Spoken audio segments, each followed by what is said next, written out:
உலகம் போற்றும் உத்தம தலைவரை தமிழகத்தின் நலன் காக்க மார்ச் 1ஆம் தேதி மதுரை வருகிறார் பிரதமர் மோடிஜி. அவர்களை மனம் குளிர வரவேற்று மகிழ்கிறோம். நாளைய தமிழகம் நமதே. வி ரமேஷ், மாவட்ட பொதுச் செயலாளர், மத்திய சென்னை மேற்கு மாவட்ட பாஜக.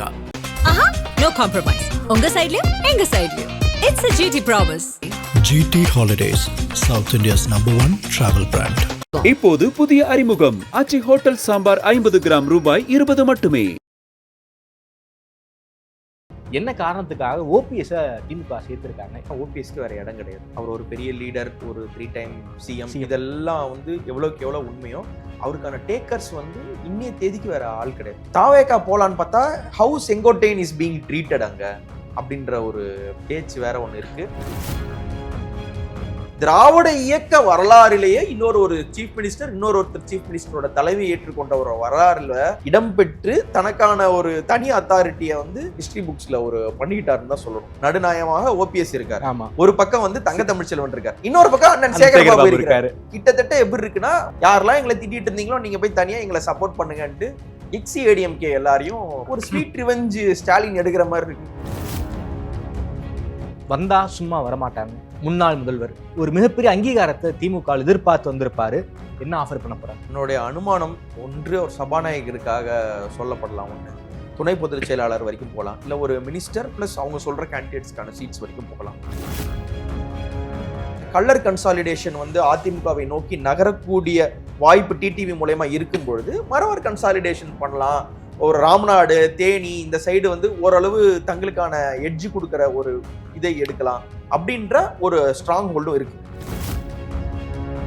கிரீஷ் சோடங்கர் வந்து தி நியூ இந்தியன் எக்ஸ்பிரஸ்க்கு ஒரு பேட்டி கொடுக்குறாரு. நாங்க வந்து அரசியல் கட்சி நடத்துறோம், NGO நடத்தல, அரசியல்லாம் நாங்க எல்லார்கிட்டையும் தான் பேசுவோம் அப்படிங்கிற டோன்ல வந்து ஒரு இன்டர்வியூ. தமிழ்நாட்டில் இவங்க ஏன் இதை சொல்லணும்னா, ராகுல் காந்தியை மிஞ்சின பிம்பம் வந்து ஸ்டாலினுக்கு கிடைச்சிடக்கூடாதுன்ற ஒரு முனைப்பு அதுல நிச்சயமா இருக்கு. இருந்துட்டு ஜெயிச்சுட்டு போனாங்கன்னா அவங்களுக்கு பிரயோஜனம் இல்ல, வழக்கம் போல அவங்க தாவேகாவோட போய் எக்ஸ்பெரிமெண்ட் பண்ணி பாக்குறாங்க, தாராளமா பண்ணி பார்க்கலாம். தாவேகாவோட எக்ஸ்பெரிமெண்டல் பண்ணி பார்க்கலாங்கிற ஐடியாவில் இருக்காங்களா காங்கிரஸ்? இருக்காங்க. தாவேகா மேல அவங்களுக்கு ஒரு மையல் இருந்துகிட்டே இருக்கு. அவங்களே எங்களை கூப்பிடுறாங்க தெரியுங்கள. இப்படி சொல்றாங்க. டிடிவி போல, OPS போல, தேமுதிக போல, சசிகலா போல, இந்த சிக்னல்ஸ் பார்த்தோமா அவரே கூப்பிடுறாருங்கிற மைண்ட் செட்ல காங்கிரஸ் இருக்குதுன்னா இல்லைங்க. இன்னும் கொஞ்சம் பேர் வந்து சேர போறாங்க அப்படின்ற ஒரு பேச்சும் இருக்கிறதுனால எனக்கு புரியல. இன்னும் கொஞ்சம் வர போறாங்கன்னா யார் வர போறாங்க? நாங்க மீம் மாதிரியா பேச முடியும். இவரும் வராரு, அவரும் வரல, அவரும் வராரு, எல்லாமே ரெடி. அந்த மாதிரி இன்னும் 2-3 பேர் வர்றதுக்கான பேச்சுவார்த்தைகள் நடந்துகிட்டு தான் இருக்கு. XCADMK நத்தம் சுனாதன் வரலாம், செல்லூர் ராஜு வரலாம், அண்ணன் ஜெயக்குமார் வரலாம்னு நிறைய பேச்சு இருக்கு. இந்த 5000 இவங்க அனௌன்ஸ் பண்ண ஸ்கீமை எடப்பாடி வேலிடேட் பண்ணிட்டாரு. 5000ன்றது வந்து ஒரு மோசமான காசு, இது எக்கனாமி வீணா போயிடும், நாசமா போயிடும், இந்த மாதிரி ஏதாவது கொளுத்தி விடுவாரு அப்படின்னு பார்த்தா, நீ 5000 தானே கொடுக்குறீங்க, இருக்கு நான் 10,000 தரேன்னு சொல்லி நீங்க அந்த 5000ன்றது வந்து ரொம்ப ஒரு நியாயமான காசுன்னு நீங்க பறைசாற்றிய மாதிரி ஆயிருச்சு. ஆதனையர்களுக்கு அன்பு வணக்கம். இன்று நம்மோடு ஊடகவியலாளர் திருமிகு உமா மகேஸ்வரன் பன்னீர்செல்வம் அவர்கள். வணக்கம்மா சார். வணக்கம் தாமரை. நலமா இருக்கீங்களா? சிறப்பா இருக்கு. OPS அவர்கள் திமுகவில் இணைஞ்சிருக்காரு. நேற்றைக்கே இணைவார்னு எதிர்பார்க்கப்பட்ட நிலையில இன்னைக்கு இணைஞ்சிருக்காரு. என்ன காரணம்? குறிப்பாக எடப்பாடிக்கு எதிராக நாம் ஒரு மிகப்பெரிய ஒரு பாடத்தை கற்பிக்கணும் அப்படிங்கிற ஒற்றை காரணத்துக்காக தான் திமுகவில் அவர் இணைஞ்சிருக்காரா? என்ன காரணத்துக்காக OPS திமுக சேர்த்திருக்காங்க? இதை நான் புரிஞ்சுக்கவே முடியல என்னால. நீங்க தான் சொல்லணும். சிம்பிள் ரீசனா எடுத்து வைக்கணும்னு பாத்தீங்கன்னா, OPSக்கு வேற இடம் கிடையாது. அவருடைய அந்த ஆரா, அவர் ஒரு பெரிய லீடர், ஒரு 3 டைம் சிஎம், இதெல்லாம் வந்து எவ்வளவுக்கு எவ்வளவு உண்மையோ அவருக்கான டேக்கர்ஸ் வந்து இன்னைய தேதிக்கு வேற ஆள் கிடையாது. இவர் பல வாட்டி ரெக்வஸ்ட் பண்ணி பார்த்தாரு, அதிமுகவில் என்ன சேர்த்துக்கோங்க, அது எந்தவித நிபந்தனையும் இன்றி நான் அதிமுகவில் சேர தயாரா இருக்கேன் அப்படின்னு ஒரு ஸ்டேட்மெண்ட் கொடுக்குறாரு. அதற்கடுத்து மோடி வரும்பொழுது நாங்க பார்க்க அனுமதிக்கப்படலை அப்படிங்கிறாரு. அதுக்கு நயினார் நாகேந்திரன் வர நக்கலா என்கிட்ட சொல்லியிருந்தா பார்த்து கொடுத்துருப்பேனே, உங்களுக்கு டைம் வாங்கி கொடுத்துருப்பேன்ன்றாங்க.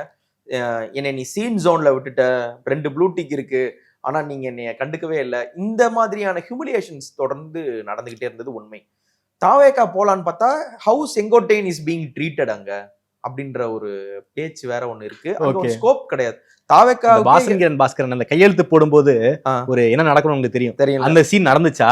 செந்துராதீங்க இல்ல, கிட்டத்தட்ட அந்த டோன்ல தான் வந்து டிவிகேக்கு போகாம டிஎம்கேக்கு வந்திருக்காரா? இல்ல, இப்போ ஒரு வீட்டுல வந்து ஏதாவது ஒரு பெண் கொடுத்திருப்பாங்க, அந்த வீட்டுக்கு பார்க்க போகும்போது இப்போ இந்த மௌனராகம் படத்திலே பாத்தீங்கன்னா இந்த ரேவதியை வந்து ரொம்ப மோசமா ட்ரீட் பண்றாரு மோகன் நினைச்சு மனது வெம்பி அவங்களோட அப்பா அம்மா கிளம்பி போவாங்க இல்லையா, அந்த மாதிரி சேரணும்னு நினைச்சு போனவங்க கூட டிடிவி ஆகட்டும் எல்லாரும் ஐயோ இந்த இடம் சரி வராதுன்னு சொல்லி ஒதுங்கி ஓடின ஒரு ஸ்பேஸ் தான் இருக்கு. அண்ட் தென் தொடர்ச்சியாக ஜோக்ஸ் தாண்டி தொடர்ச்சியாக என்டிஏவிலிருந்தும் அதிமுகவிலிருந்தும் ஒரு புறக்கணிப்பு அவருக்கு நடந்துகிட்டே இருக்கு. அவருடைய ஓட்டர் பேஸ்ன்றதை தாண்டி அவரோட விசுவாசிகள்னு கொஞ்சம் பேர் இருக்காங்க, அவங்களுக்கான எந்த பிரதிநிதித்துவம் இல்லாம தொடர்ச்சியா உரிமை மீட்பு குழு அதுன்னு நீங்க சொல்லிக்கிட்டே இருந்தீங்கன்னா நீங்க அரசியல்ல காண போயிருக்கீங்க. அண்ட் தென் அவர் வந்து ஒரு ஸ்மார்ட் பொலிட்டிஷியன். அவருக்கு மேல இருக்க விமர்சனங்கள் அதெல்லாம் ஒரு பக்கம் நீங்க எடுத்து வச்சிட்டாலும் கிரவுண்ட்ல இருந்து எது சரி வரும் எது சரி வராதுன்றத ரொம்ப தெரிஞ்சால் அவருக்கு இருக்கக்கூடிய ஒரு ஸ்கோப் வந்து திமுக தான். திமுக வந்து இப்போ இருக்கிற மூடுல வந்து திரும்பி வந்தவர்களை எல்லாரும் அந்த மதிமுகவை பத்தி சொல்லும் பொழுது கலைஞர் சொல்வாரு மறுபடியும் திமுகன்னு. அதிமுக வந்து இப்ப அவங்களும் திமுக அந்த மாதிரியான ஒரு ஸ்கீம்ல வந்து இப்போ ஒரு மிலிட்ரிக்கெல்லாம் ஒரு கோட்டா இருக்கும் இல்லையா, இப்போ நீங்க எக்ஸாம்ஸ் எழுதுறீங்க, ஸ்போர்ட்ஸ் கோட்டால நீங்க என்சிசில ரைபிள்ஸ்ல ஷூட் பண்ணிருக்கீங்க, அதுக்கு ஸ்கவுட் அண்ட் கைடா இருந்திருக்கீங்க, உயரம் தாண்டுதல்ல வந்து ஒரு கோட்டா, இந்த மாதிரி ஒண்ணு இருக்கு சர்வீஸ்மேன் கோட்டா, அந்த மாதிரி எக்ஸ் ஏடிஎம்கே கோட்டான்னு வந்து ஒரு டிஎம்கே ஒரு கோட்டா. ஆனா எக்ஸ் ஏடிஎம்கே கோட்டா ரொம்ப பெரிய கோட்டாவா இருக்கு. இல்ல உண்மையிலே வந்து கிட்டத்தட்ட இன்னைக்கு நீங்க பிரஸ் மீட் வந்து பாத்தீங்கன்னா யார் யாரு பேசுறாங்கன்னா நடுநாயகமாக ஓபிஎஸ் இருக்காரு, ஒரு பக்கம் வந்து தங்க தமிழ்ச்செல்வன் இருக்காரு, இன்னொரு பக்கம் அண்ணன் சேகர்பாபு இருக்காரு. அது எப்படின்னா கிட்டத்தட்ட எப்படி இருக்குன்னா ஒரு ஸ்வீட் ரிவெஞ்ச் ஸ்டாலின் எடுக்கிற மாதிரி இருக்கு. யாரெல்லாம் எங்களை திட்டிட்டு இருந்தீங்களோ நீங்க போய் தனியா எங்களை சப்போர்ட் பண்ணுங்கன்ட்டு எக்ஸிஏடிஎம்கே எல்லாரையும் பேச விடுற ஒரு ஸ்போக் இருக்கு. அண்ட் தென் உள்ளார்ந்த விமர்சனங்களுமே நிறைய உண்டு. எல்லாரும் செந்தில் பாலாஜி தொடங்கி வேவாவேலு தொடங்கி ரகுபதி தொடங்கி KKSR தொடங்கி ஓபிஎஸ், தங்க தமிழ்ச்செல்வன், மைத்ரேயன், சேகர் பாபு, தங்க தமிழ்ச்செல்வன் ஒரு பெரிய பட்டாலியன் இருக்காங்க. கேங் சொல்ல முடியாது, பட்டாலியன் தான். அதிமுக ஒரு கட்சி அப்படின்னு சொல்றதை விட அதிமுக வந்து ஒரு எலெக்ஷன் மிஷினரி. அந்த எலெக்ஷன் மிஷினரி மொத்தமுமே இப்போ டிஎம்கே பக்கம் இருக்கு. நீங்க அதாவது இந்த ஒரு ப்ரொடியூசர் பேசுவார்ல ஸ்டேஜ்ல, உங்கள்ட்ட மக்கள் நல கூட்டணி வேணுமா, எங்கள்கிட்ட மக்கள் நல கூட்டணியில எல்லாரும் இருக்காங்க, அதிமுக வேணுமா அதிமுக இருக்காங்க, மதிமுக வேணுமா மதிமுக இருக்காங்க.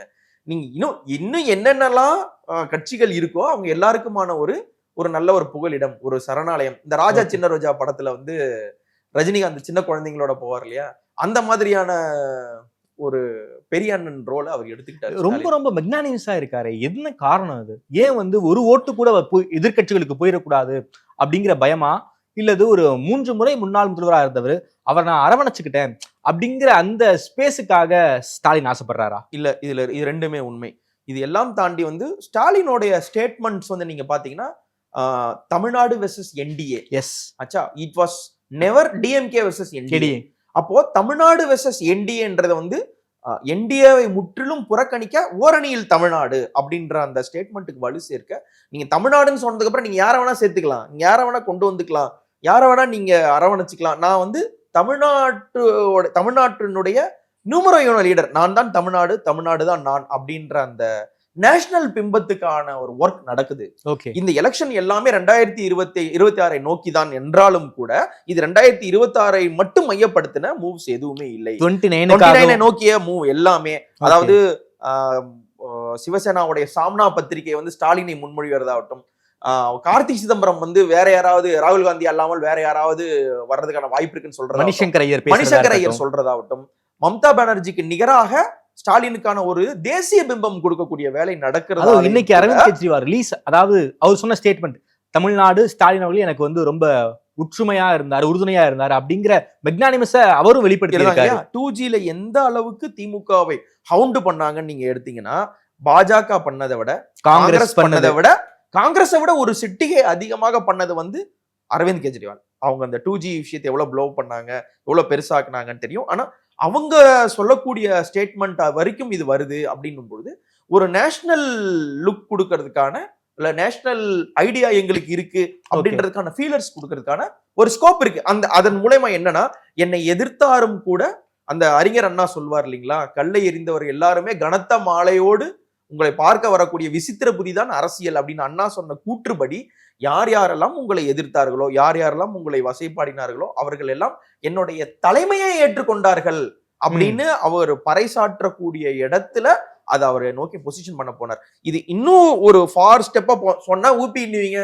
இருந்தாலும் இதை நான் சொல்கிறேன், ஒரு பிஜு பட்நாயக் தலைமையில ஒரு ஒரு மூவ் நடந்தது. என்ன மூவ்னா திமுக அதிமுகவை இணைக்கக்கூடிய மூவ் நடந்தது. பண்ருட்டி ராமச்சந்திரன் என்ற குறுக்கு சால் ஓட்டுற ஒரு ஆள் இல்லாமல் இருந்திருந்தால் அந்த இணைவு சாத்தியமாயிருக்கும். கட்சி தலைவராக கலைஞரும் முதல்வராக எம்ஜிஆரும் இருந்து அவங்க எல்லாம் இது பண்ணாங்க, ஒன்னா பேட்டி கொடுத்தாங்க. அடுத்த நாள் தமிழிசை கல்யாணத்துல எல்லாம் அட்டன் பண்ணாங்க. அந்த அற்புதம் நிகழ்ந்தே விடும் அப்படின்ற ஒரு எண்ணம் இருந்தது.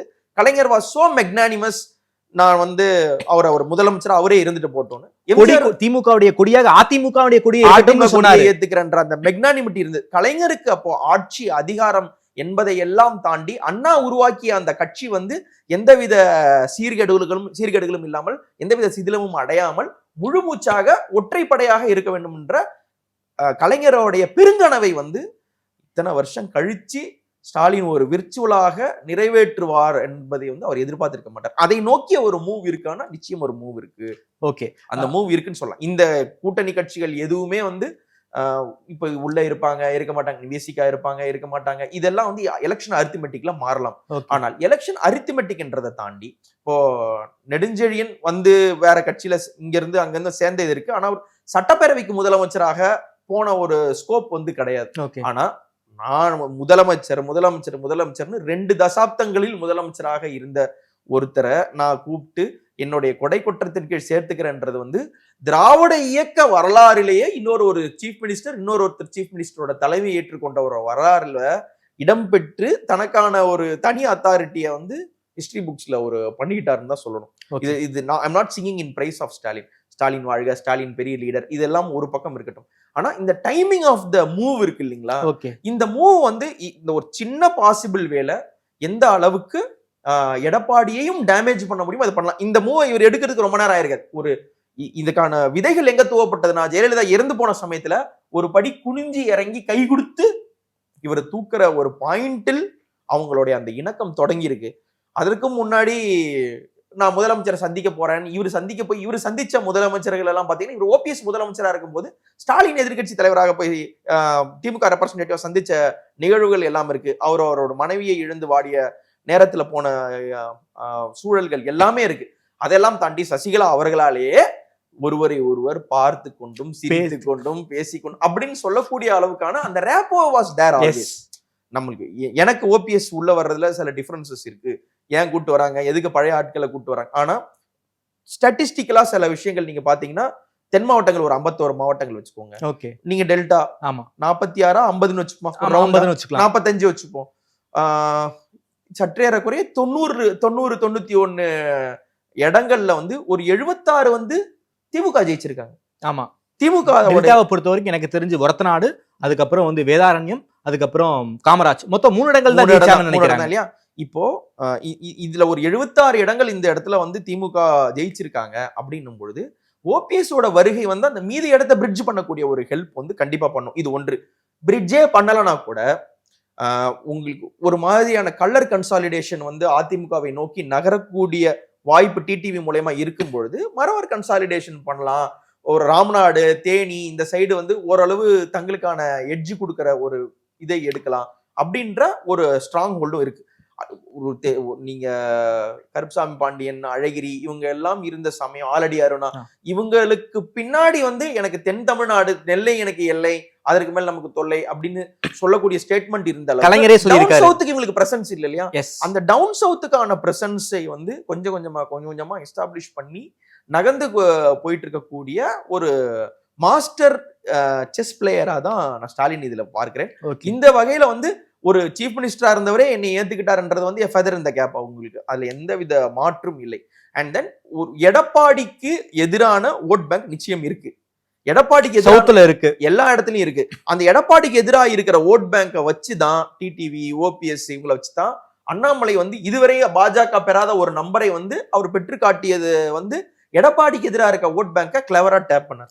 இப்ப அந்த எடப்பாடிக்கு எதிராக இருக்க ஓட் பேங்கை டேப் பண்ண போற ஆள் வந்து யாருன்னு பாத்தீங்கன்னா ஸ்டாலின். சோ அந்த ஒரு விஷயத்துக்கான ஒரு மூவ் தான் வந்து நான் ஓபிஎஸ் இங்க சேர்றதை நான் பாக்குறேன். வந்தா சும்மா வரமாட்டாங்க. முன்னாள் முதல்வர் ஒரு மிகப்பெரிய அங்கீகாரத்தை திமுக எதிர்பார்த்து வந்திருப்பாரு. ஸ்டாலின் அவர்கள் நிச்சயம் நாங்க உங்களுக்கு ஏதாவது பண்றோம்னு சொல்லி தான் வந்து அகாமடேட் பண்ணியிருப்பாங்க. என்ன ஆஃபர் பண்ண போறாங்க? என்னுடைய அனுமானம் ஒன்று ஒரு சபாநாயகருக்காக சொல்லப்படலாம், ஒன்று துணை பொதுச் செயலாளர் வரைக்கும் போகலாம், இல்ல ஒரு மினிஸ்டர் பிளஸ் அவங்க சொல்ற கேண்டிடேட்ஸ்க்கான சீட்ஸ் வரைக்கும் போகலாம். ஓகே, இதுல இருக்க ஸ்மார்ட்னஸ் வந்து எங்கன்னா, நீங்க நிறைய ஆப்ஷன்ஸ் இருந்து இவர் ஒரு கட்சியாக ஆரம்பித்து கட்சியாக உள்ள வந்திருக்கக்கூடிய ஒரு ஸ்கோப் இருந்துச்சு. ஆனா அதை ஏன் கிளவரா எக்ஸிக்யூட் பண்ணலன்னா, அதை பண்ண எப்ப வேணா, இப்பயும் சொல்றேன், இந்த நொடி வரை ஓபிஎஸ் ரிலேபிள் பர்சன் கிடையாது. என்ன வேணா எப்ப வேணா ஆகலாம், யாருக்கு வேணா ஒரு விசுவாசி இல்ல. ஏன்னா கடைசி வரைக்கும் பாஜகவை நம்பி அரசியல் பண்ண ஒருத்தவர் பாஜக கைவிட்டுச்சு. பாஜகவை நம்புறதை விடுங்க, குருமூர்த்தியை நம்பி பாலிடிக்ஸ் பண்ணுவாருங்க. நீங்க பாஜகவை நம்புறதுன்றது வேற, நீங்க குருமூர்த்தியவே நம்பி பாலிடிக்ஸ் பண்ண ஒருத்தர், அப்படிப்பட்ட ஒரு ஆளை வந்து அகாமடேட் பண்ணும்போது திமுகவை நோக்கி பல்வேறு விமர்சனங்கள் சோசியல் மீடியால வருது. கண்டிப்பா வரும், அது இயல்புதான்.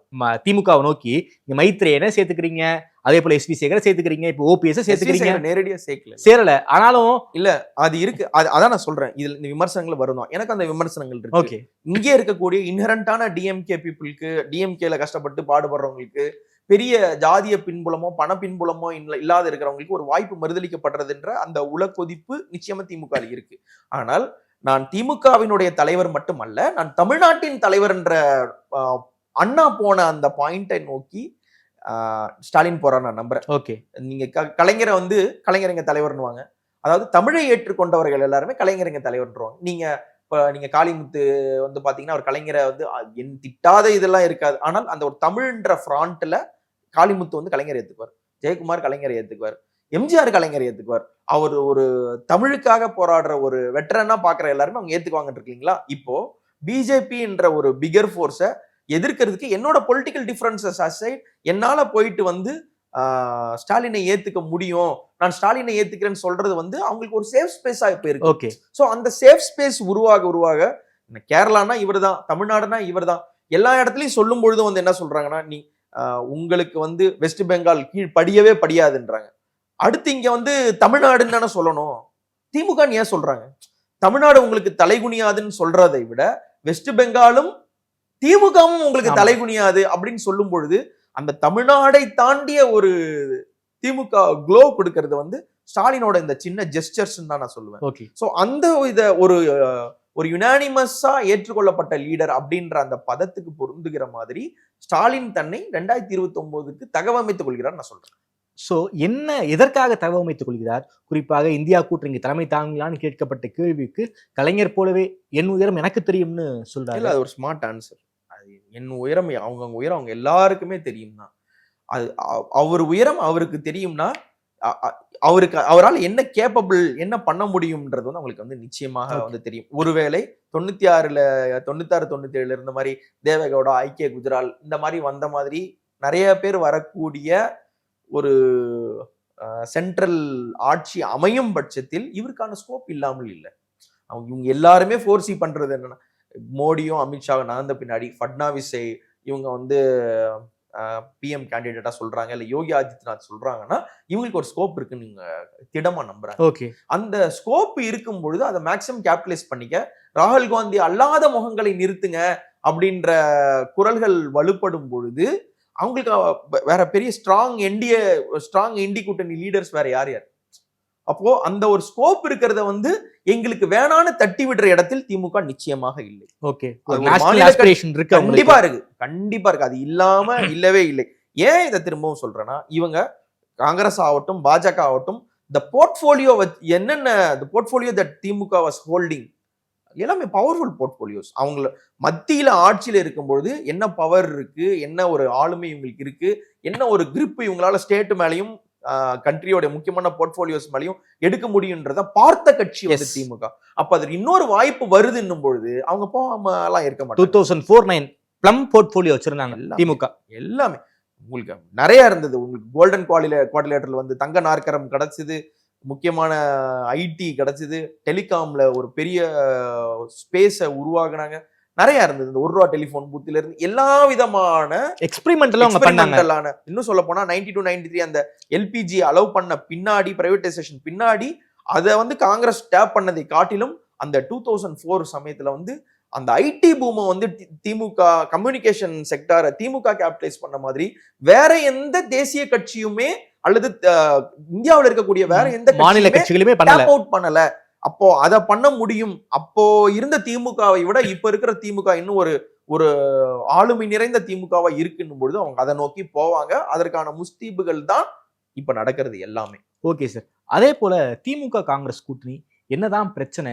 கேசி வேணுகோபால் சிஎம் பார்த்து ஒரு அன்அபிஷியலா டாக்ஸ் போனுச்சு. அதையும் மீறி கிரீஷ் சோடங்கர் தி நியூ இந்தியன் எக்ஸ்பிரஸ்க்கு ஒரு பேட்டி கொடுக்குறாரு. நாங்க அரசியல் கட்சி நடத்துறோம், என்ஜிஓ நடத்தல, அரசியல் எல்லாம் நாங்க எல்லார்கிட்டையும் தான் பேசுவோம் அப்படிங்கிற டோன்ல ஒரு இன்டர்வியூ. அது ஒரு மிகப்பெரிய ஒரு பிரேக்கிங்கா மாறுச்சு. எல்லா சேட்டலைட்ல இருந்து எல்லாருமே அந்த நியூஸ் எடுத்தான். கூட்டணிக்கு வேட்டு வைக்கிறான கிரீஷ் சோடங்கர் பார்க்கணும். இல்ல, நான் அது வேட்டு வைக்கிறாருன்னு சொல்றதை விட நான் என்ன சொல்வேன்னா, அவங்க அப்படிதான் பேசி அவன ஒரு வழி கிடையாது. இப்போ இங்க இருக்கிற காங்கிரஸ்காரங்க போய் சரண்டர் ஆயிட்டாங்கன்னா அவங்களுக்கு ஒன்றும் பிரச்சனை இல்லை. நாளைக்கு அவங்க யாரையும் ஃபேஸ் பண்ண போறது இல்லை, டிஎம்கே தான் ஃபேஸ் பண்ண போறாங்க. எதிர்க்கிறாங்க, எதிர்த்தாதான் பிரச்சனை, சரண்டர் ஆனா பிரச்சனை இல்லை. கிரீஷ் சோடங்கர் சரண்டர் ஆயிட்டு அவர் ஸ்டேட்டுக்கு போறாருன்னு வைங்களேன். நீ என்னப்பா, நீ அங்கே போய் காங்கிரஸ் இன்னொரு கட்சிட்ட அடமானம் வச்சுட்டு தானே வந்திருக்கா, நீ ஒரு சண்டை கூட போடலையே. இல்ல, தேர்தல் பொறுப்பாளரா போறவங்க எல்லாருமே சுமூகமா பேசுறதை காட்டிலும் தன்னுடைய ஆளுமையை நிரூபிக்கிறதுக்காக இந்த ஸ்டேட்மெண்ட் எல்லாம் விடுவாங்க. இது ஒண்ணு. ஒரே நிமிஷம், சின்ன குறுக்கீடு. கோவாலேயே 10 எம்எல்ஏக்கள் பாஜகவுக்கு போனாங்க, காங்கிரஸ் எம்எல்ஏக்கள். அங்கேயே கிரீஷ் சோடங்கரால ஒண்ணும் பண்ண முடியும், தமிழ்நாட்டுல என்ன பண்ண முடியும் அப்படிங்கிற ஒரு பார்வை இருக்குல்ல. இல்ல, அது உண்மைதான். நீங்க இப்போ நீங்க கேக்குறீங்க இல்லையா, திமுகல ஏன் இத்தனை அதிமுக இருக்காங்கன்னு. திமுக இருக்கும், அதிமுக தான் இருப்பாங்க. அதிமுக இருக்கவும் திமுக தான் இருப்பாங்க. திமுகல இருந்து பாஜகவுக்கு போறவங்களோ அதிமுகல இருந்து பாஜகவுக்கு போறவங்களோ கம்மி. இந்த எக்ஸ்சேஞ்ச் இங்கதான் நடக்கும் இல்லையா. இதேதான் காங்கிரஸுக்கும் பாஜகவுக்கும். அதுல ஒரு டிஃபரன்ஸ் கிடையாது. நீங்க 1000 சொல்லலாம். கொஞ்சம் செக்யூலரா இருக்கக்கூடிய ஒரு கட்சின்றதுனால ஒரு காங்கிரஸ் மேல ஒரு லைக்கிங்கோ இல்ல ஒரு லெஃப்ட் லீனிங்கோ இருக்கு, அல்லது நான் ஒரு ஓக்கான ஆளா காட்டிக்கிறதுக்கு எனக்கு காங்கிரஸ் பிடிச்சிருக்குன்னு சொல்லலாம். ஆனால் பாஜகவுக்கு இருக்கக்கூடிய அநேக கல்யாண குணங்கள் அதே இதை நீங்க காங்கிரஸுக்கும் பொருத்த முடியும். நீங்க ராகுல் காந்தி சோனியாவோட வருகைக்கு பின்னாடி மாறி இருக்கிற காங்கிரஸ் நம்ம கொஞ்சம் பார்க்கிறோம், அவ்வளவுதானே ஒழிய இந்த ஃபியூடல் செட்டப், இங்கிருந்து அங்க போறது, ஜோதிராதித்ய சிந்தியா திடீர்னு பாஜக போறது, கமல்நாத் போவாரான்னு கேட்கறது, அவங்களுக்கு ரொம்ப சுலபமான பார்ட்டின்றது பாஜக தான்.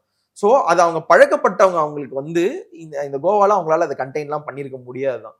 கம்மிங் பேக், இப்ப தமிழ்நாட்டுல இவங்க ஏன் இதை சொல்லணும்னா, இவ்வளவு பவர் கிடைக்க போகுதுன்னா, இது கிடைச்சிட்டா இவங்களுக்கு கிட்டத்தட்ட இண்டி கூட்டணியில இவங்களுக்கான ஒண்ணு குறையும் இல்லையா. இப்ப ஏன் ஸ்டாலினை சொல்றாங்கன்னா, ஸ்டாலினுக்கு இத்தனை எம்எல்ஏ இருக்காங்க, இத்தனை எம்பி இருக்காங்க, இவ்வளவு ஒரு தனி ஆளுமை இருக்கு, அதனால இவங்களுக்கு எல்லாமே கிடைக்குது. இவங்க என்ன பண்றாங்க, நீ ஜெயிக்க தான் போற, இருந்தாலும் ரொம்ப வேகமா ஓடிலாம் ஜெயிச்சிடாதுன்னு சொல்லி ஒரு கால்ல ஒரு சங்கிலி மாட்டி விடுறாங்க. ஒரு ஒரு பெரிய வெயிட்டான குண்டோட கட்டி ஓட்டி விடுறாங்க. அந்த சங்கிலியோடய ஓடி ஜெயிச்சிருவாங்கன்னு இவங்களுக்கு தெரியும். ஆனா ரெக்கார்டு டைம்ல நீ ஜெயிச்சிடக்கூடாதுன்றதுக்கான ஒரு ராகுல் காந்தியை மிஞ்சின பிம்பம் ஸ்டாலினுக்கு கிடைச்சிடக்கூடாதுன்ற ஒரு முனைப்பு அதுல நிச்சயமா இருக்கு. ஓகே, இது பாஜக ஜெயிச்சிடணும், அதெல்லாம் அது உண்மை பொய் ஃபார்ஃபெட்ச்டா இருக்கலாம். இவங்க பாஜக வேலை பார்க்கறாங்கன்றது சொல்றது ஈஸி. அது உண்மையோ பொய்யோ நமக்கு தெரியாது. ஆனால் ராகுலுக்கு கிடைக்கக்கூடிய லைம்லைட்டை தாண்டி ராகுலுக்கு கிடைக்கக்கூடிய மோடியை எதிர்ப்பதில் இவரை விட்டால் வேற ஆளே இல்லை இந்தியாவுல அப்படின்ற அந்த ஒரு டேகை யுனானிமஸா ராகுல் காந்தி என்ஜாய் பண்றத மம்தா மாதிரியான ஒரு ஆளோ ஸ்டாலின் மாதிரியான ஒரு ஆளோ பங்கு போட வருவதை அவங்க காங்கிரஸ் விரும்பவில்லை. அல்லது அது நடந்தா இவங்களுக்கு முதலுக்கே மோசம் போயிடும். தமிழ்நாடு அவங்களுக்கு அது ஒரு மேட்டரே கிடையாது. ஆல் ஓவர் இந்தியால ராகுல் பிஜேபிக்கும் காங்கிரஸுக்கும் தமிழ்நாட்டுல எத்தனை பேர் ஜெயிக்கிறாங்க ஜெயிக்கலன்றது ஒரு மேட்டரே கிடையாது. ஏன்னா இங்க தோத்து போறதுனால பாஜக அங்க தோக்க போறதும் இல்ல, இங்க ஜெயிக்க போறதுனால காங்கிரஸ் அங்க ஜெயிக்க போறதும் இல்ல. அதனால இந்த ரெண்டு கட்சிகளுக்குமே தமிழ்நாட்டுக்கு மேல இருக்கக்கூடிய அபிமானம் கிட்டத்தட்ட ஒரே மாதிரிதான். ஆனால் இங்க ஒரு தனி ஆளுமையோடு ஒரு மாநில கட்சியை உட்காரும் பொழுது இவங்க சொல்ற பாஜகவுக்கு மாற்று நாங்க தான்ன்ற ஸ்ட்ரக்சரை திரும்ப ஷேக் பண்ணி, நாங்க நேஷனல் லீடர்ஸா நீங்க இருக்கிறத விட நாங்க ஸ்டேட் பார்ட்டி லீடர்ஸா இருக்குமே, ஒரு நரசிம்மராவ் வரட்டுமே, ஒரு தேவகவுடா வரட்டுமே, ஒரு ஐகே குஜரால் வரட்டுமே, ஒரு நவீன் பட்நாயக் வரட்டுமே, அந்த மாதிரியான நிதிஷ்குமார் வரட்டுமே, அந்த ஒரு போக்கை இவங்க தடுக்கிறாங்க. இன்னொன்னு இது சொல்றது சரியா இருக்குமான்னு தெரியல, இருந்தாலும் எனக்கு ஒரு சந்தேகம் இருக்கு. நிதிஷ்குமார் முதல்ல இண்டி கூட்டணியில இருக்காரு. ஆமா, நிதிஷ்குமார் இவங்க கொடுத்த குடைச்சல் காரணமா தானே ஓடி போறாரு. அப்ப நிதிஷ்குமார் ஏன் ஓடுறாரு?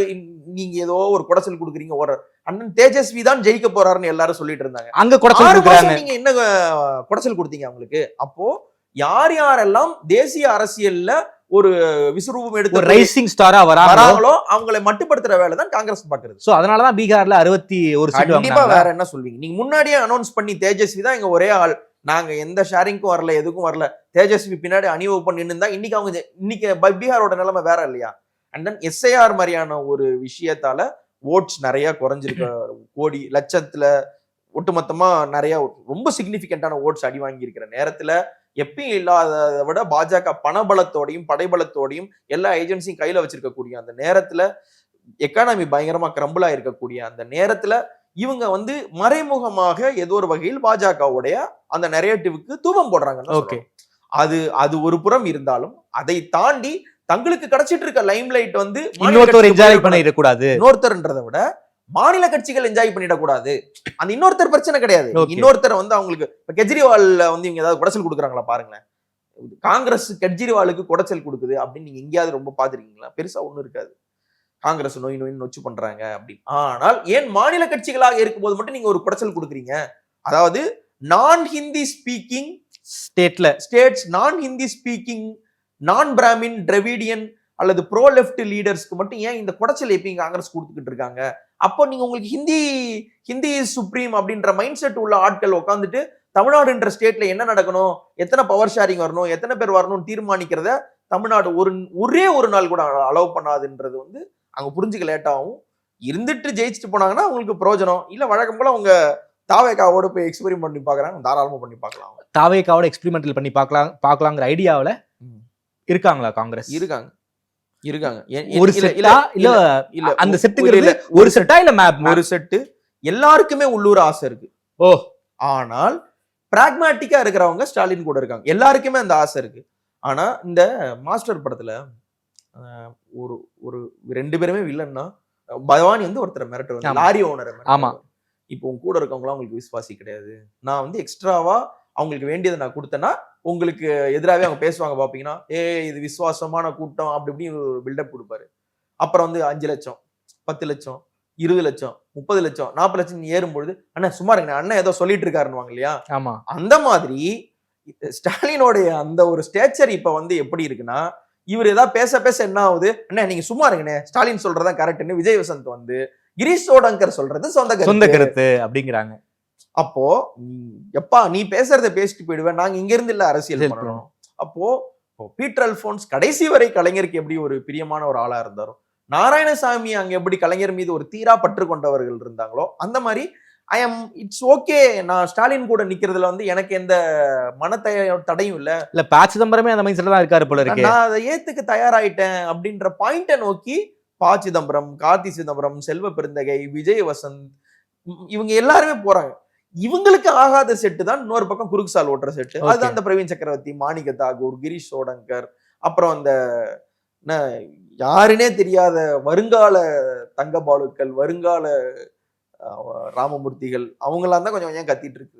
மத்தபடி அந்த ஒரு யுனானிமஸா இவங்க ஏத்துக்கிட்ட ஒரு பாயிண்ட் இருக்கு. அந்த அரவணைப்புன்றது வந்து கலைஞரை மிஞ்சின ஒரு அரவணைப்பு இருக்குன்னு நான் நிறைய வாட்டி சொன்னேன். ஓகே, இப்போ வைகோ பேட்டி கொடுக்கும்போது என்ன சொல்றாரு? பேட்டி கொடுக்குறாங்க, கேரளால யாரு ஜெயிப்பான்னு கேக்குறாங்க. கூச்சமே இல்லாம அவர் we are friends with Congress, ஆனா பினராயி விஜயன் தான் ஜெயிப்பாங்க.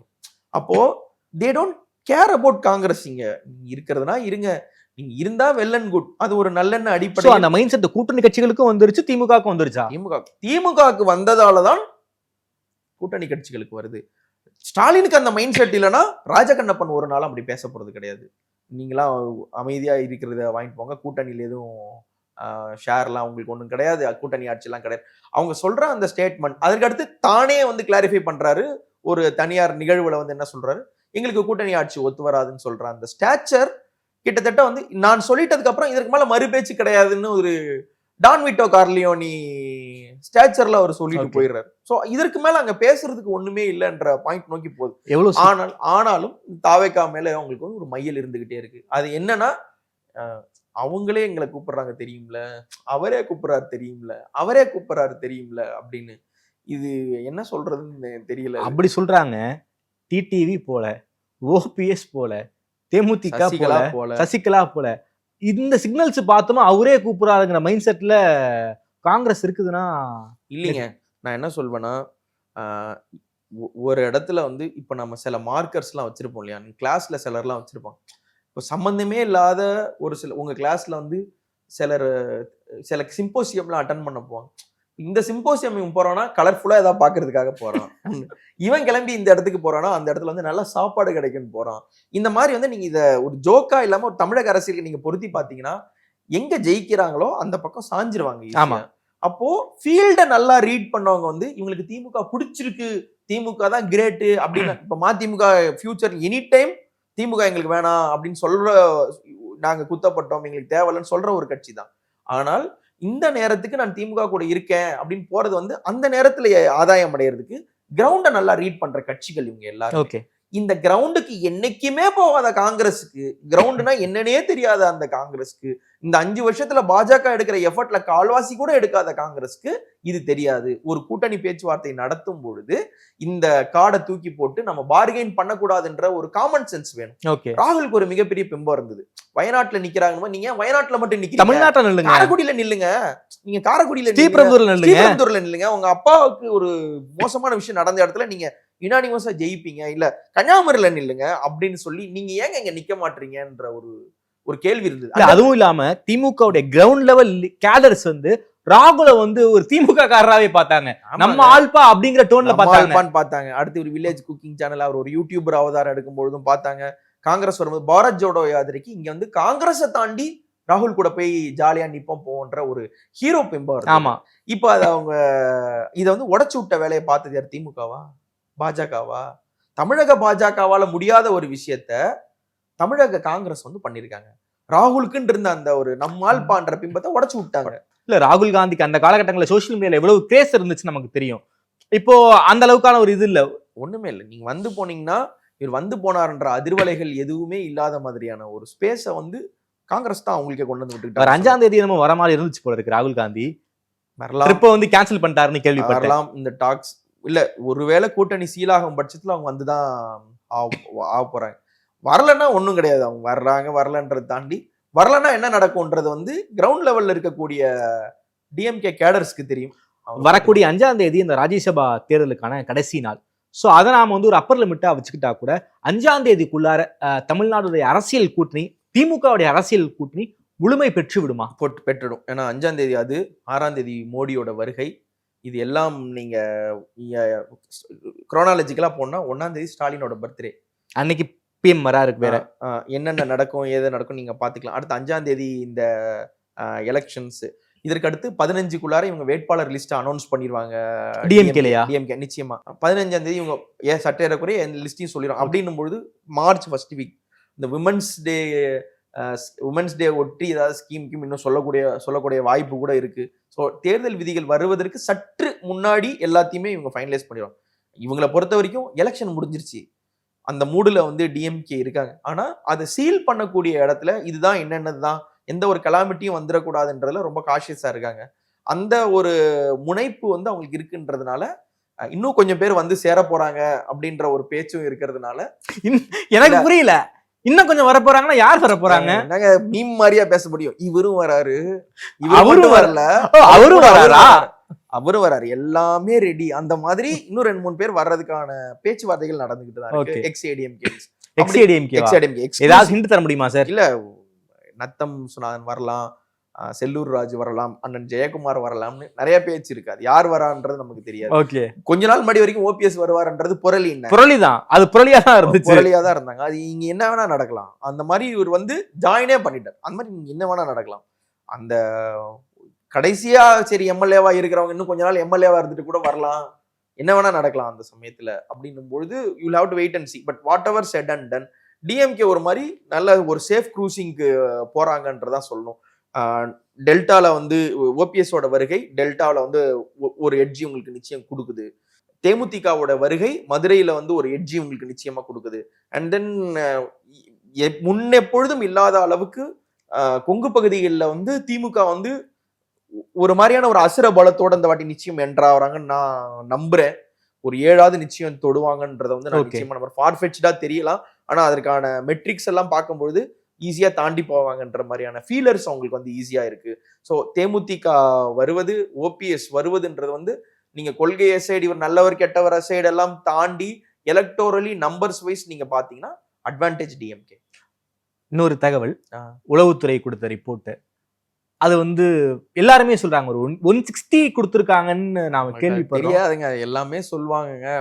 உண்மையிலே உளவுத்துறை என்ன கொடுத்தாங்க எது கொடுத்தாங்கன்னு நமக்கு வந்து தெரியாது. ஃபர்ஸ்ட் ஆஃப் ஆல் அது ஆனா உளவுத்துறை தாண்டி ஏகப்பட்ட ஏஜென்சி எல்லாம் இல்ல, அது உளவுத்துறை விடுங்களேன். ஒரு சேஃப் பெட் என்ன தெரியுமா பண்ணுவாங்க எப்பயுமே, நான் உங்களுடைய மாடஸ் ஆப்பராண்டி சொல்றேன். நீங்க தான் ஆளுங்கட்சி, நீங்க ஸ்டாலின்னு வச்சுக்கோங்க, நீங்க ஒரு எடப்பாடின்னு வச்சு, நீங்க தான் ரூலிங்ல இருக்கீங்கன்னு வைங்க. உங்கள்கிட்ட வந்து அவங்க சொல்ற ஸ்டேட்மெண்ட் வந்து சார் நீங்க தான் ஜெயிக்க போறீங்க, இதுதான் ஸ்டேட்மெண்ட். நீங்க தோத்துருவீங்கன்னு ஒரு நாளும் உளவுத்துறை சொல்லாது. ஏன்னா நீங்க தோத்துருவீங்கன்னு சொன்னா அவங்களோட கோவத்துக்கு நீங்க ஆளாக நேரிடும். ஒருவேளை நீங்க ஜெயிச்சிருவீங்கன்னு சொல்லி நீங்க தோத்துட்டீங்கன்னு வைங்களேன், என்ன கேள்வி கேட்கிற இடத்துல நீங்க இருக்க மாட்டீங்க. அதனால நீங்க தான் சார் ஜெயிக்க போறீங்க அப்படின்றது வந்து ஒரு சேஃப் பெட். அண்ட் தென் இது எந்த அளவுக்கு உண்மையோ அந்த அளவுக்கு ஒரு 200 தொகுதி ஜெயிக்க போறாங்கன்னு வைங்களேன், சேஃப் பெட்டுக்கு 160 180ன்றதா சொல்லுவாங்க. ஏன்னா இவங்க சொன்னதை விட அதிகமா வந்தா அவங்க ஹாப்பி, சொன்னதை விட கம்மியா வந்துட்டா என்ன பண்றது? அப்ப இவங்களுக்கு இன்னும் ஆன்சரபிளா இவங்க தான் வந்து ரூலிங் ஆளா உட்காருவாங்க. என்ன நீங்க சொன்னீங்க இப்படி வந்திருக்கேன்ற அந்த குடைச்சல் கண்டிப்பா இருக்கும்ன்றதுனால அவங்க எப்பயும் ஒரு சேஃப் கேம் தான் ஆடுவாங்க. ஆனால் அதையெல்லாம் தாண்டி அவங்க சொன்ன நம்பர்ஸை விட பிளஸ் ஆர் மைனஸ் ஒரு 15 to 20 ஈஸியா வரதுக்கான ஸ்கோப் இருக்கு. பிளஸ் இந்த 5000 இவங்க அனௌன்ஸ் பண்ண ஸ்கீமை எடப்பாடி வேலிடேட் பண்ணிட்டாரு. 5000ன்றது வந்து ஒரு மோசமான காசு, இது எக்கனாமி வீணா போயிடும், நாசமா போயிடும், திமுக அவங்கள சுரண்டுது, ட்ரக் மணி, இந்த மாதிரி ஏதாவது கொளுத்தி விடுவாரு அப்படின்னு பார்த்தா, நீ 5000 தானே கொடுக்குறீங்க, இருக்கு நான் 10,000 தரேன்னு சொல்லி, அப்ப என்ன பண்ணிட்டாரு, அந்த 5000ன்றது ரொம்ப முக்கியமான விஷயம் தான், நான் அதுக்கு மேல தரேன்னு சொல்லும் பொழுதே நீங்க அந்த 5000ன்றது வந்து ரொம்ப ஒரு நியாயமான காசுன்னு நீங்க பறைசாற்றிய மாதிரி ஆயிருச்சு. ஸோ இந்த 5000 ஸ்கீமு இது எல்லாம் சேர்த்தி அண்ட் தென் தாவேகாவுடைய ஒரு ரைஸ் வந்து ஏடிஎம்கேல இருக்கக்கூடிய ஓட்டர்ஸை கொஞ்சம் கரைக்கிற சூழல் எல்லாம் சேர்த்து பார்க்கும்பொழுது இது இவங்களுக்கு அட்வான்டேஜா போய் முடியுது. டிஎம்கே கூட்டணிக்கு அட்வான்டேஜா போய் முடியுது. அந்த ஒரு போக்குல அந்த எலெக்ஷன் வந்து ஒரு மாதிரியான ஷேப்புக்கு வந்துருச்சு. கூட்டணி கட்சிகள் ஒரு மாதிரியான ஒரு ரிஜிடான ஃபார்மேஷனுக்கு வந்துட்டாங்க. இதற்கு மேல பெரிய ஸ்விங்ஸோ இல்ல இங்கிருந்து அங்க தாவறதோ பெருசா இருக்காது. நடக்கிறதுக்கு வாய்ப்பு, யாருக்கு என்ன சீட்டுன்ற ஒரு அடிதடி இருக்கும், கந்தாயங்கள் இருக்குமே ஒழிய பெருசா வேற அதிர்ச்சிகரமான தகவல்களா இனிமே எதுவும் இருக்காதுன்னு நான் நினைக்கிறேன். களம் டிஎம்கேக்கு அட்வான்டேஜ் ஆயிருக்குன்னு சொல்ல கண்டிப்பா இருக்கு, கண்டிப்பா இருக்கு. இப்போதைக்கு அவங்களுக்கு அட்வான்டேஜா இருக்கு. ஏன்னா எடப்பாடியோடைய ஜெஸ்டர், அவரோட மூவ்மெண்ட்ஸ் எல்லாமே எந்த மாதிரி ஆயிருச்சுன்னா, ஒரு 30 தொகுதி 40 தொகுதியாவது ஜெயிச்சு இந்த கட்சிக்கு தலைவரா உட்காரணுன்ற முனைப்பு தான் இருக்கு. ஓபிஎஸ் ஈஸியா உள்ள சேர்த்திருக்கலாம், டிடிவி ஈஸியா உள்ள சேர்த்திருக்கலாம், சசிகலா அகாமடேட் பண்ணிருக்கலாம், பாமக பண்ண மாதிரியே நீங்க இன்னும் நிறைய பேர் இங்க திமுகவோட இருக்கிற நிறைய பேர் இவங்க வந்து அகாமடேட் பண்ணிருக்க முடியும். ஆனா அவங்க என்ன பண்ணிட்டாங்கன்னா ஒரு சேஃப் கேம் ஆட ஆரம்பிச்சிட்டாங்க. அவருக்கு வந்து கட்சியில என்னை எதிர்க்க ஆளே கிடையாது, அப்பா இவங்க எல்லாரையும் கழிச்சு கட்டிட்டேன், இந்த கட்சிக்கு நான் தான் நிம்மதியான தலைவர் அப்படின்ற ஒரு ஃபேஸ்ல போய் உட்காரணும்ன்றதுக்காக அவர் கட்சிக்குன்ற இந்த ஒரு ரூலிங் பவருக்கு வரக்கூடிய ஸ்பேஸை விட்டுட்டாங்க. இது ஸ்டார்ட் ஆன இடம் எங்கன்னு பாத்தீங்கன்னா 2024 பாஜக பிச்சுட்டு வந்தது. பாஜக இல்லாம நாடாளுமன்ற தேர்தல வந்து தனிச்சு போட்டி போட்டது. அது ஒருவேளை அந்த மூவ் அவங்க எடுக்காம இருந்திருந்தாங்கன்னா ஒரு சைசபிள் அட்வான்டேஜ் நிச்சயமா அவங்களுக்கு அந்த எலெக்ஷன்ல நிச்சயமா ஒரு 15 இடங்கள் வரைக்கும் ஜெயிச்சது. குறைந்தபட்சம் 5 அதிகபட்சம் 10 வர்றதுக்கான ஸ்கோப் இருந்தது. ஜெயிக்கிறாங்க ஜெயிக்கல ரெண்டாவது ஒரு ஸ்கோப் வந்து இருந்தது. அண்ட் தென் அண்ணாமலையை பகச்சிக்கிட்டீங்க, டிடிவி பகச்சிக்கிட்டீங்க, இப்போ வரைக்கும் ஒரு ஓகே சொல்ல ஓபிஎஸ் பகச்சிக்கிட்டீங்க. அண்ட் தென் சசிகலா வந்து நான் என் புருஷன் செத்து கிடக்கிற டைம் கூட எனக்கு பரோல்ல 5 நாள் 10 நாள்னு குறைச்சி விட்டாரு அப்படின்னு அவங்க சொல்ற பாயிண்ட்டுக்கு கொண்டு வந்து விட்டீங்க. எல்லா வகையிலையும் மெஸ்அப் பண்ணதுக்கு அப்புறம் எனக்கு 30 தொகுதி 35 தொகுதி இது பண்ணா போதும், அட்லீஸ்ட் நான் ஒரு எம்எல்ஏவா தான் ஆனா போதும், சைசபிளா நான் சட்டமன்றத்துல எதிர்கட்சி தலைவரா போய் உட்காந்தா போதும்ன்ற மைண்ட் செட் தான் எடப்பாடிக்கு இருக்கு. அதுக்கப்புறம் அவருடைய தலைமைக்கு கேள்விக்குள்ளாக்காதா? இல்ல, அது அந்த கேள்வி அது அடுத்த கட்டமா நம்ம அது பேசணும். அது வந்து ஓபிஎஸ் ஒருவேளை சேராமல் இருந்திருந்தா, சசிகலா டிடிவி இருந்திருந்தா, they are waiting for EPS downfall. அந்த டவுன்ஃபால் கண்டிப்பா நடக்கும். இல்ல இபிஎஸ் நவுந்துட்டு வேலுமணி வர்றதுக்கான வாய்ப்பும் கூட இருக்கு. எல்லாமே டிபெண்ட்ஸ். இந்த எலெக்ஷன் முடியும் பொழுது இது இவர் கடைசியா சந்திக்கக்கூடிய முதல்வர் கேண்டிடேட்டா சந்திக்கக்கூடிய கடைசி தேர்தல். அவர் தலைவரா தொடராம போலாம். அந்த அதிமுகவுடைய முதல்வர் கேண்டிடேட்னு இனி ஒரு எலெக்ஷன்ல எடப்பாடி சொல்றதுக்கான ஸ்கோப் இல்லை. அது 2026 முடிஞ்சு போச்சு. ரொம்ப நன்றி உமா சார். இந்த எலெக்ஷனை பத்தி பல்வேறு விஷயங்களை பத்தி ரொம்ப வெளிப்படையா பேசியிருக்கீங்க. நேரம் கொடுத்து பேசி நன்றி உமா சார். நன்றி தாமரை.